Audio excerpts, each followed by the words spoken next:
saya rasa macam itu improvement yang besar bagi saya. Sebab saya punya nature of business saya jual satu produk nama dia Redox Ultra Vitamin C untuk orang gastrik, orang GERD, orang ada masalah angin lah. Kita nak dapat dalam seminggu nak dapat 1-2 botol pun susah. Tapi kan bila kita dah belajar dengan Coach Syafiee ni, dia ajar macam mana kita nak marketkan benda tu, bagi flow dia cantik supaya orang tertarik dengan apa yang kita cerita dan value yang kita nak bagi dan apa yang orang boleh dapat daripada kita punya produk tu. Saya dapat sale saya hari-hari ada masuk. Satu hari 6 botol, 7 botol satu hari. Selepas saya buat coaching ni lah. So saya rasa macam itu improvement yang besar bagi saya. Sebab sebelum ni seminggu saya dapat dalam 1-2 botol je. So bila ada personal coaching ni, memang you akan rasa macam lagi improve you punya sale lah. Dalam personal coaching ni, dia ada dia punya susunan yang teratur lah. Macam mana kita nak marketkan benda tu. Contoh sebelum ni saya nak close, saya pakai WhatsApp. Sekarang ni kita nak close, kita pakai landing page je. Bermaksud dalam landing page tu semua info dah ada, tinggal dia tekan untuk dia buat pembelian je. Saya belajar macam mana saya nak susun cara closing saya.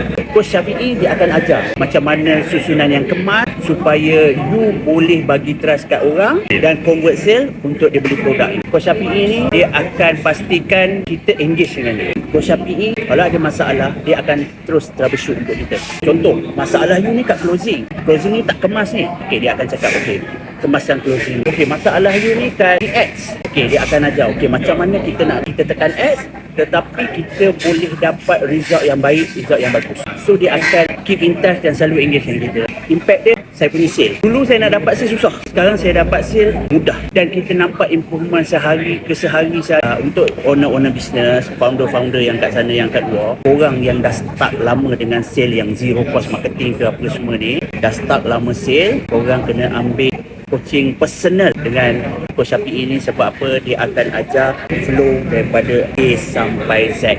Daripada kau tak ada sale sampai kau ada sale. Daripada kau sale sikit sampai kau punya sale banyak. Dia akan ajar semua teknik-teknik itu dengan teratur dan tersusun.